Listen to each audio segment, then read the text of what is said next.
세월이 참 빠르다는 말 진짜 실감하게 되는데 벌써 10년입니다. 우리 2009년에 참 슬픈 게 2월 달에 김수환 추기경 돌아가셨어요. 5월 달에 노무현 대통령, 또 8월 달에 김대중 대통령. 그러니까 민주화 운동하면은 그래도 세 분을 떠올리게 되는데 세 분을 한 해에 한꺼번에 잃었습니다.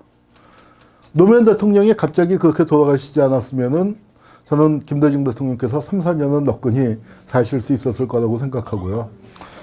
그나마 다행인 건 10주기를 촛불 이후에 그 보낼 수 있는 게 참 다행이지, 만약에 촛불도 우리가 제대로 들지도 못하고 이명박근혜 정권이 이어지는 상황 속에서 10주기를 맞았으면은 아유, 10주기 행사에 죄스러워서 가지도 못했을 것 같은 그런 느낌이 듭니다. 그나마 그 다행이었는데 그 10주기를 그럼 어떻게 할 것인가, 또 뭐 그 강연 요구도 들어오고, 또 제가 최근에 유튜브를 시작했기 때문에 유튜브에서 그럼 10주기를 어떻게 준비할까, 이제 5월달 들어가면 그거부터 해야지 하고 있었는데 마침 그 김홍일 의원 돌아가셔서 이제 거기서부터 시작을 하게 됐습니다. 이 장면 기억하시죠? 김대중 대통령 장례를 치르는데 그 앞줄에 비추는데 휠체어에 앉은 이런 분을 비춰서 아니 이게 누구야? 이제 다들 그랬을 겁니다. 그런데 보면은 이효 여사 바로 옆에 앉아 계시니까 저건 가족일 텐데 저게 누구지? 왜냐하면 김홍일 의원이 저보다 더 이렇게 몸집이 좋으셨잖아요. 그 김홍일 의원을 우리가 본 게 2006년도에 아마 그 이제 의원직 상실하실 그 무렵에 뭐 언론에서 보고 이제 그 후에는 대중매체에 나오지 않으셨던 것 같은데 3년 사이에 이렇게 든 걸 보고 사람들이 다 그냥 의학했죠, 의학. 그러니까 이게 근데 이제 저 상태가 되셔서 말씀을 잘 못하셨대요.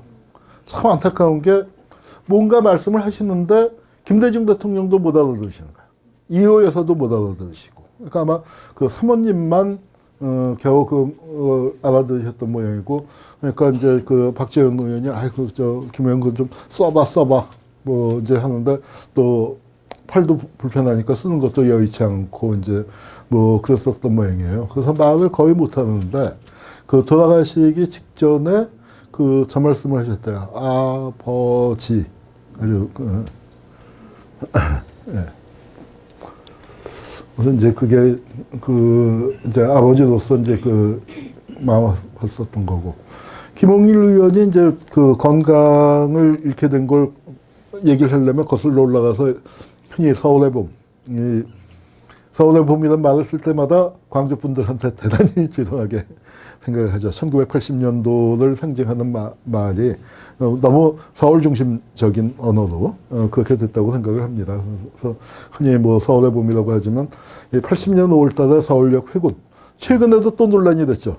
유시민이 그 대화의 희열인가 거기 나와갖고 이제 좀 얘기를 했더니 심재철 선수가 여기 광주 출신이죠. 근데 광주 출신인데 좀 드물게 한나라당 가 있는데 뭐 이상한 얘기를 또 하고 뭐 해서 논란이 됐었습니다. 이건 80년대 운동권에서도 계속 논란이 됐었던 문제이긴 한데 잘 모르겠어요. 그날 서울역에 학생들이 나와서 밤을 샜더라도 전두환이 결국은 밀고 나왔을 것 같긴 한데, 그러니까 하여튼 뭐 잘 모르겠습니다만 하여튼 이 서울역에 있었는데 저는 그렇게 생각해요. 저도 이때 있었거든요.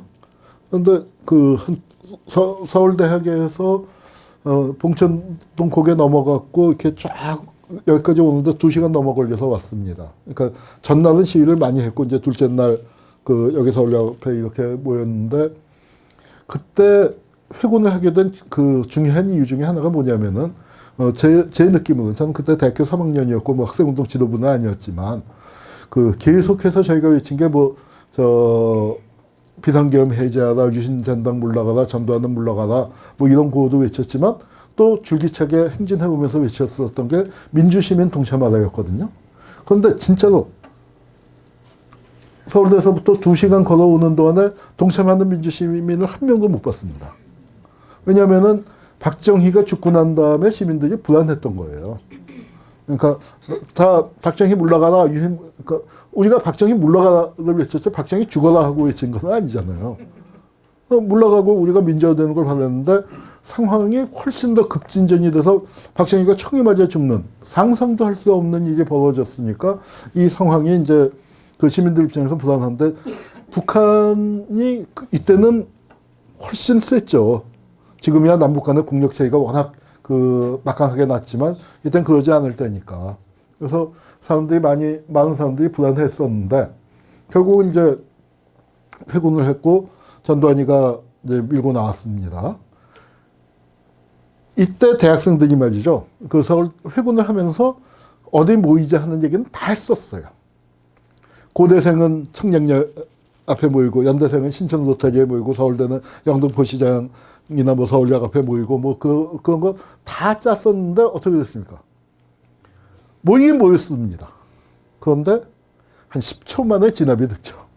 공수부대가 하니까 깽 하고 했는데 잘 모르겠어요. 이 광주 분들만 뭐 어떤 이유에서였는지 그건 참 말로 설명하기가 힘듭니다.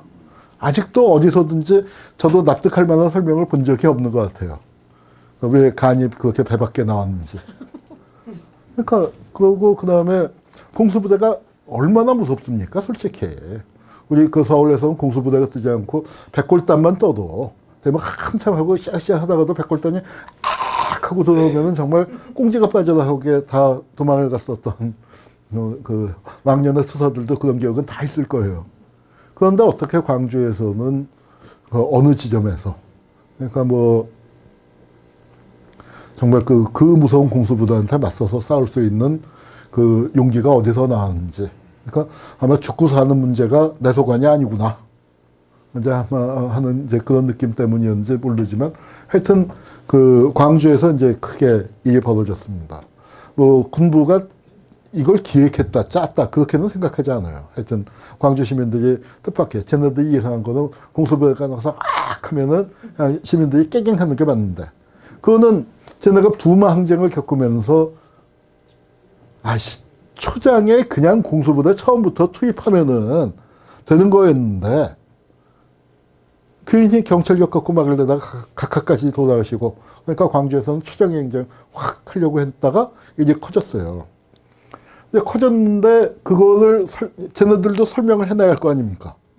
그래서 광주 사태에 대한 이제 그때는 광주 사태라고 다 불렀죠. 광주 사태에 대한 기음사 발표가 이제 진압되고 5월 27일 날 그 이제 군대 투입해서 이게 그 당시 용어로 도청의 폭도들을 진압을 하고 난 다음에 기음사 발표문인데 뭐냐면 조직적이고 치밀한 배후 조정과 교묘한 선동을 통해서 광주 지역 시민들의 지역 감정을 촉발해서 이렇게 이게 벌어졌다 했는데 누가 했어요? 그거 바로 학생 소요 사태를 배후 조정해온 김대중이 광주시와 전남대 어쩌고 저쩌고 해서 이제 이랬다 하는 거고요. 그리고 여기 보면은 학원 침투 배후 조정 선동을 하는데 바로 민주연합 청년 동지회란 걸 만들어서 뭐 대학생들을 선동하는데 동지회 총책이 누구예요? 김대중의 장남 김홍일이고. 뭐 이제 하면서 그 김홍일 의원을 여기다가 엮어 넣은 겁니다. 그리고 이 국방부 과거사의 진상조사위원회에서 보안사 자료 보니까 김대중이 목포에서 100명을 광주로 불러오고 서울에서 깡패도 내려오고 그러니까 광주 시민은 착해서 아무것도 안 하는데 이렇게 일부 불순 세력이 들어와서 난리를 쳤다. 그리고 그런 불순 세력의 동원의 핵심에 김홍일이 있었다. 이제 이런 식의 정말 소설도 이런 소설이 없죠. 이렇게 이제 만들어 간 겁니다. 그래서, 그러니까 이제 뭐 김정필은 연행해서 딴 데로 갔지만 김대중 대통령과 그 이제 일행이 이게 중앙정보부예요.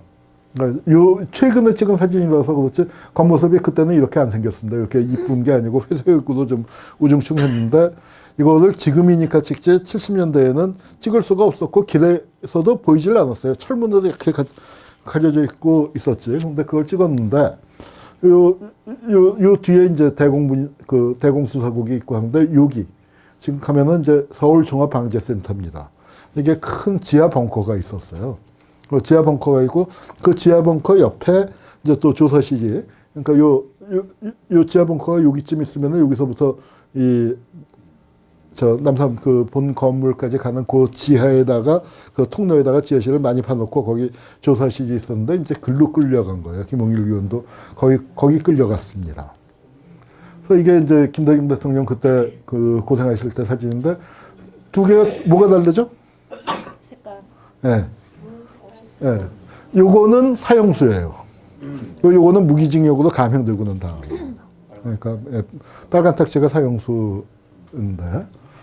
자, 김대중 대통령의 가장 아픈 손가락. 우리 여기 오다가 이제 그 저를 맞아주신 시당 그 관계자 여러분께서는 우리 송갑석 의원이 광주의 아픈 손가락이라는 표현을 쓰셨는데 여기 그 김대중 대통령한테는 제일 아픈 손가락이죠. 차라리 나를 때리지 마라. 김대중 대통령은 안 맞았습니다. 고문을 당하지 않았어요. 그 이유를 좋게 해석을 하면은 그래도 일국의 대통령 후보였던 분이니까. 그것도 있고 또 일부에서는 뭐 어차피 죽일 건데 고문할 필요 뭐 있어. 이제 이런 표현들도 나왔었지만 김대중 대통령은 안 당했는데 왜? 아버지가 김대중이라서 왜 아들이 뚫게 맞았냐 하면 아버지를 빨갱이로 만들어야 하니까. 김대중은 공산주의자야. 소리가 누구 입에서 나오는 게 제일 좋겠어요. 아들이 우리 아버지가 공산주의자 맞아요.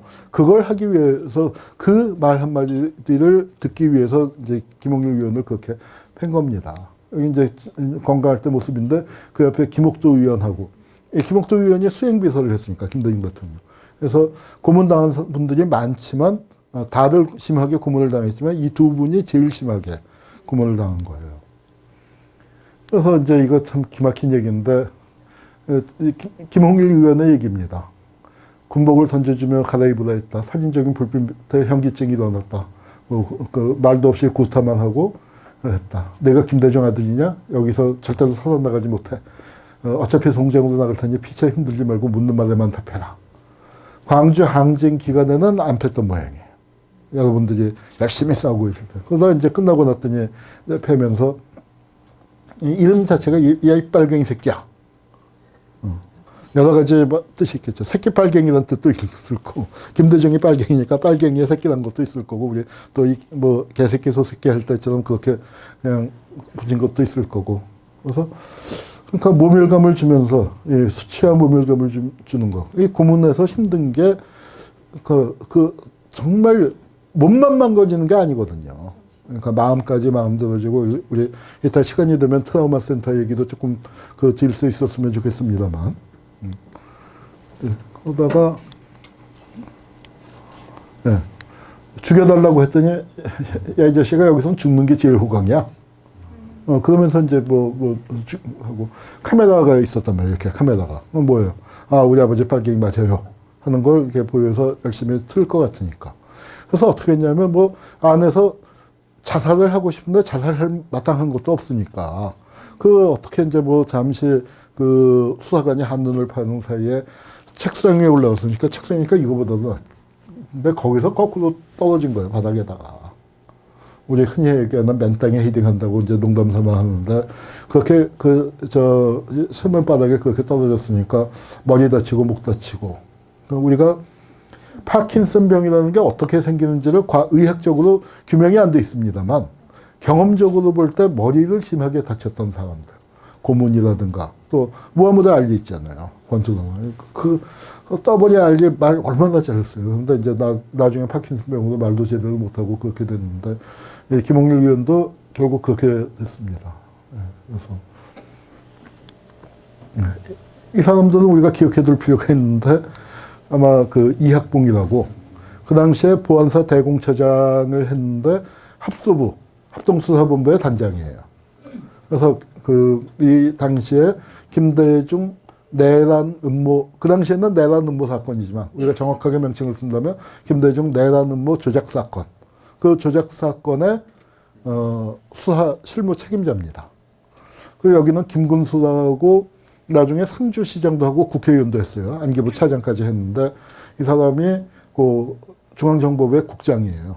그래서 이런 사람들이 수사 실무 책임자 였습니다. 김홍길 의원의 고문, 또 김대중 내란 음모 조작 사건에 잡혀가신 분들 고문에 결정적인 이제 역할을 한 거죠.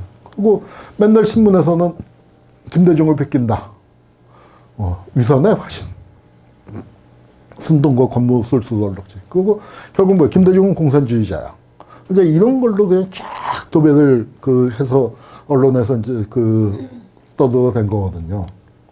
그래서 결국 김대중을 사형을 선고했습니다. 여기 이제 적용 법조문이 나오는데 웬만한 사람은 이제 기원법 위반.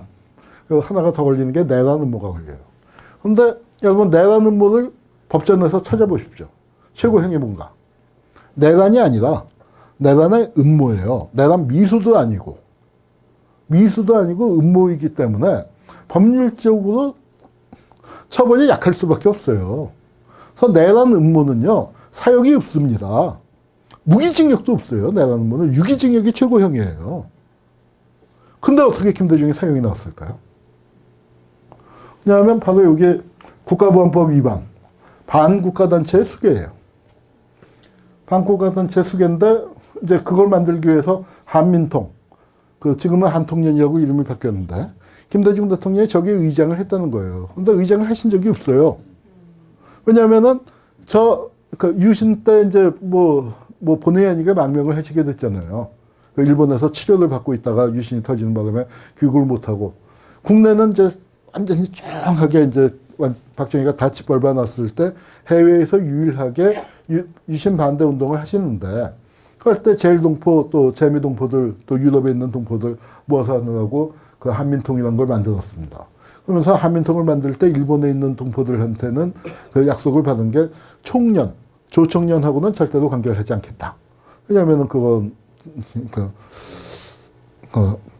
이 공산주의 그거 뒤집어 쓰기가 쉽잖아요. 김대중 대통령이 그런 면에서 굉장히 조심을 많이 하신 거죠. 그래서 이제 제일동포들도 그거 약속하고 좋다. 그러면 내가 한민통 의장에 취임하마.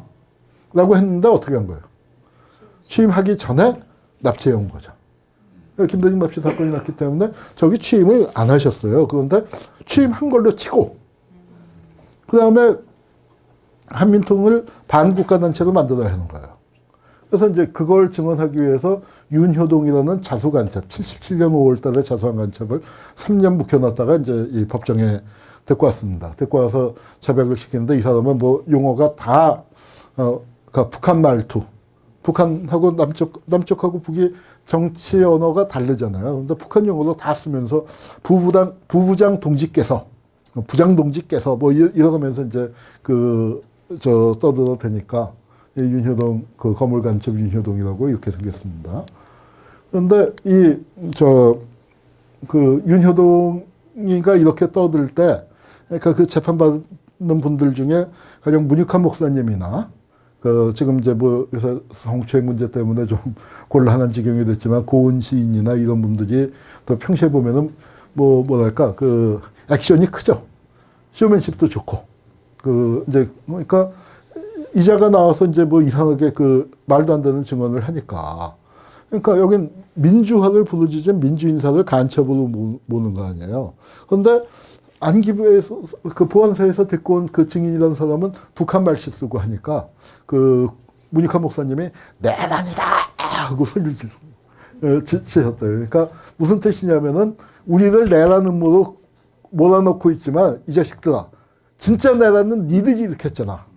이제 그 뜻으로 이렇게 하고 이제 피고인들이 벌떼같이 일어나서 하니까 이 윤효동이는 증언을 하다 말고 법정에 재판 받으실 때 보면 왜 증인은 저 뒷문으로 들어오죠. 방청객 들어오는 뒷문으로 들어와서 앞줄에 앉아 있다가 증언하셔 하면 나가서 선서하고 다시 방청석으로 돌아갔다가 뒷문으로 나가는 건데 하도 이제 시끄럽고 난리를 치니까 왜 판검사 들어오는 연문이 있잖아요. 글로 내빼갖고 이제 그렇게 도망갔다 하는 얘기가 있습니다. 그래서 이제 김대중 내란 음모 사건에서 이 윤효동을 데려다가 이제 한민통과의 관련으로 그렇게 해서 그걸 결정적인 증언으로 삼았는데, 아니, 한민통이 반국가단체예요? 아니에요? 이게 뭐냐면은,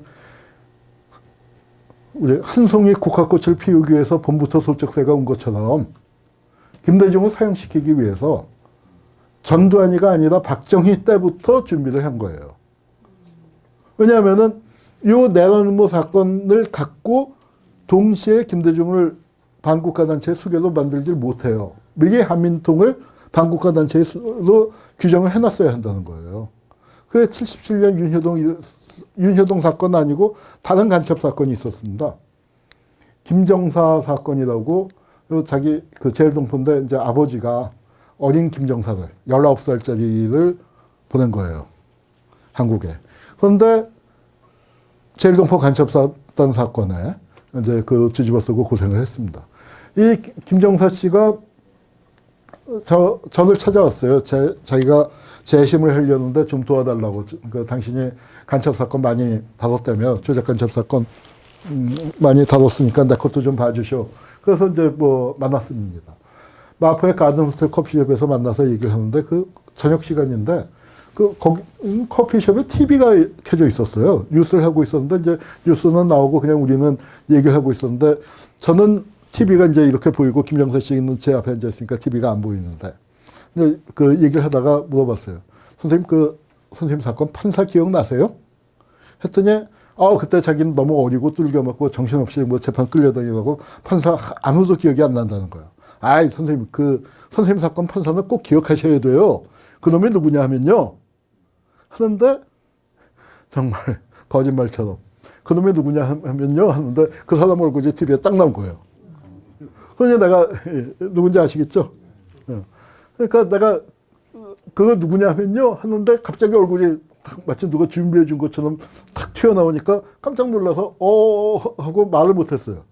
그랬더니 내가 TV 화면 보면서 말을 못하니까 자기가 너 이렇게 돌아보더니 이 양반도 또 하는 거예요. 한국 문제에 관심 있어서 TV는 맨날 보던 양반인데 그 당시에 국무총리란 말이에요. 김황씨. 그 사람이 아니 19살이었던 나를 고문 조작에 의해서 나를 빨갱이 간첩으로 만든 그자가 30년이 지난 다음에 대한민국의 국무총리란 말이야. 이게 말이 되는 거야? 이런데 내가 재심을 해야 돼? 뭐 이제 이런 상황이 돼버린 거죠. 그러니까 이게 그 김대중 내란음모 사건 그 사형을 시키려고 했었던 게 준비가 꽤 오래전부터 진행이 됐다 할 수 있고요. 그 다음에 이게 이제 사진이 좀 흐립니다. TV에서 캡처를 해서 그런데 신문에는 이 사진이 안 실렸는지 저는 이게 굉장히 기억에 남았는데 하여튼 신문에서는 없어서 이제 뭐 이렇게 구글을 뒤졌더니 별게 다 나와요. 그래서 결국 뉴스 화면을 찾았는데 전두환과 레이건이 이렇게 포옹하는 장면. 그러니까 이게 80년 그 당시에 우리한테는 큰 충격이었죠. 지금은 우리가 이제 미국에 대해서 많은 것을 알게 됐지만 80년도만 해도 70년대 말 80년 5월 광주가 끝난 직후까지만 하더라도 설마 미국은 민주주의를 지지하지 하는 그런 인식이 있었거든요. 그런데 그걸 확 깨게 만드는 거죠. 전두환과 레이건이 이렇게 완전히 깨는 걸 보고 미국이 전두환을 지지하는구나. 그런데 뭐냐면은 5.16 일어나고 난 다음에 박정희가 미국 가는데 미국에서 잘 안 받아줬어요. 야금이겠죠. 왜냐하면 확실하게 길을 들이라고. 여기도 확실하게 길을 들이기 위해서 전두환 길 들이기 위해서 잘 안 받아줬는데 전두환이 내건 카드가 뭐냐면은 김대중을 요거 만나는 조건으로 김대중을 죽이지 않겠다. 그래서 딱 만나려는 그 직전에 바로 사형을 확정하고 같은 호해에 왼쪽 오른쪽에 나눠갖고 김대중을 무기로 감형시킨다. 이제 이렇게 돼서 김대중 대통령이 간신히 사형을 면한 겁니다. 기막힌 사진이죠. 이제 김홍일 씨는 내란 음모에는 안 걸어놓았어요. 그러니까 다른 별도의 사건으로 이제 그 포고령 위반으로 이제 하다가 김홍일 씨는 먼저 나왔는데 그래서 김홍일, 김홍업 또 이호 여사 이렇게 면회하는 거를 아마 교도관이 찍은 것 같아요. 교도관이 찍은 사진으로 남아 있습니다. 근데 김홍일 씨가 그 전에 대학생 때도 잡혀간 적이 있어요. 이게 71년 서울대생 내란 음모 사건이라고 또. 그러니까 이제 삐걱하면은 학생들이고 민주화운동 인사가 바른 말 소지 조금만 하면은 내란으로 다 거는 거예요. 지들이 내란을 이렇게 놓고서. 이게 조영래 변호사, 이신범, 장기표, 심재권. 뭐 그 유명한 사람이고 여기 사실은 김근태도 있어야 하는데 김근태 어떻게 이상하게 도망을 갔어요. 제일 이 네 명은 날쌘돌이고 김근태는 좀 둔한 과인데 날쌘돌이들은 잡혀오고 그 중앙정보부 놈들이 바보짓을 해서 김근태를 잡으러 갔는데 옆집을 덮쳤어요. 그 바람에 그 김근태가 도망을 나가고 10년을 수배 생활을 하게 됐는데 이 사건의 배후가 김홍일이다 이거예요. 그래갖고 그걸로 해서 그러니까 71년 11월이에요. 그러니까 김대중 대통령이 71년 4월 달에 대통령 선거에서 패배한 다음에 그다음에 그래도 일국의 대통령 후보였던 분의 아들을 잡아다가 늑신하게 패놨는데 그래도 그때는 건강했으니까 견뎌냈는데 80년 사건은 그러지 못했죠. 이분이 김대중 대통령 김홍일 의원의 장인인데 윤경빈 선생이라고 이게 사진이 크지만 뭐냐면은 백범 선생 바로 뒤에 있잖아요. 백범의 호위대장이에요. 이 장인이 참 훌륭합니다.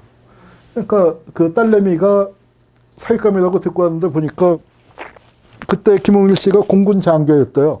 인물 좋잖아요. 젊었을 때 인물 좋고 하니까 뭐 이렇게 또 얘기해 보니까 반듯하고 또 이제 요새는 그 말이 이상하게 변질이 됐지만 뭐 당연히 물어봤을 거 아니에요. 너희 아버지 뭐 하시노? 그랬더니 김대중이라고 하니까 악한 거죠. 그런데 그때는 왜 납치 사건 이후니까.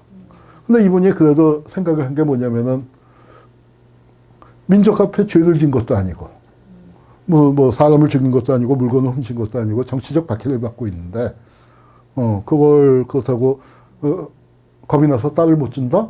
아, 그건 아니지 하고 결혼을 허락했대요. 그러고서 사돈댁에다가는 알리지 않고 어디 무슨 남의 회사 부사장을 하고 있었는데 회사에다가는 결혼식 하기도 하고 바로 사표를 냈대요. 그러니까 이제 김대중 대통령도 나중에 그걸 알고 굉장히 미안해하고 고마워하고 옥중서관에 보면은 큰 며느리한테 보낸 편지가 뭐 김대중 대통령의 따님이 없지만 정말 딸한테도 그렇게 쓰기 어려운 아주 다정한 편지를 많이 보냈습니다. 이게 바로 여기 보면은 여기 연경빈이라고 되어 있는데 윤경빈입니다. 윤경빈. 그러니까 이 김구 선생 일생이 환곡할 때 그 비행기에 김구 선생을 모시고 왔고 여기 장춘하가 장준하예요. 그러니까 윤경빈, 장준하는 나중에는 유명한 분들이 됐지만 그때야 뭐 20대 젊은이니까 잘 모를 때니까 기자들이 그렇게 받아 쓴 겁니다. 이건 아마 상해에서 찍은 사진 같아요. 김포공항에 도착한 건 사진도 없어요. 그 백범 선생이 우리가 혼이 왔는지 육신이 왔는지 모르겠다 하신 거죠. 저 비행기 타고 온 게 이 비행기인데 이 비행기를 똑같은 비행기를 어디서 한 대 남아있는 걸 구해서 여의도 광장에다 갖다 놨습니다. 한 4년 전에 갖다 놨고 요번에 임시정부 100주년 기념식을 여기서 한 거예요. 밤에 했죠. 보통 기념식은 오전에 하는데 밤에 했죠. 왜? 7시 19분. 1919. 그래서 1919년에 만들어졌다고. 그래서 이 비행기 앞에서 했습니다. 거기에 이제 윤경빈 선생이 그러니까 평소에는 휠체어를 타고 계시지만 이 공군사관학교 생도들이 부축을 해서 올라오셨고, 이건 사진이 휘지면 접니다. 그날 이 비행기를 갖고 오는데 뭐 약간 제가 조금 관계를 해갖고, 이분이랑 누구냐면 장준하 선생님, 그 사모님, 또 손녀들, 장준하 선생 손녀들, 장준하 선생도 이 비행기 타고 같이 왔으니까. 그래갖고 이제 찍었습니다. 근데 이제 김홍일 의원이 의원직을 상실한 게 나라종금 이런 데서부터 현금 3천만 원을 받았다는 거예요. 그랬더니 이제 뭐 법정에서 뭐 판결문이나 그런 데 보면 뭐라고 나왔냐면 나라종금에서 사장인지 누가 돈을 줬더니 김홍일 의원이 받아서 돈가방을 받아서 그걸 차에다가 싣고 갔다. 그걸 내가 봤다. 근데 김대중 대통령이 그 얘기를 듣고 우리 홍일이 감옥에 가도 좋으니까 진짜로 지가 돈가방 들고 걸어가는 거 봤으면 좋겠다. 이때 이미 고무후유증이 도져갖고 혼자서 걷지도 못할 때인데, 그러니까 김대중 대통령이 너무 마음이 아팠었던 거죠. 그러니까 이 돈가방 들고 걸어가는 모습을 한 번이라도 보면 원이 없겠다. 유죄 판결 받는 한이 있더라도. 이런 말씀을 하셨더니 참 기가 막히죠. 그래서 이제 그렇게 의원직을 상실하게 됐습니다. 뭐 이제 그런 상황이었는데 김대중 대통령 퇴임하고 그때 한나라당에서 떠든 게 사저에 엘리베이터 설치한다. 뭐 아방궁이다 호화주택이다 했는데 이런 상태니 엘리베이터를 설치 안 할 수가 있나요? 거기다 김대중 대통령도 그래, 또 김홍일 의원도 그래. 이제 우리나라에서 우리 송건호 선생님입니다.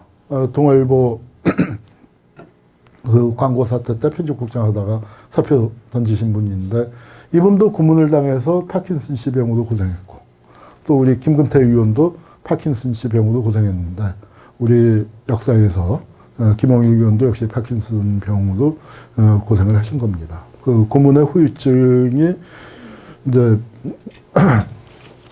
이분들은 몸으로 심하게 나타난 거고 몸으로 다행히 안 나타나도 마음으로 나타나는 분이 많아요.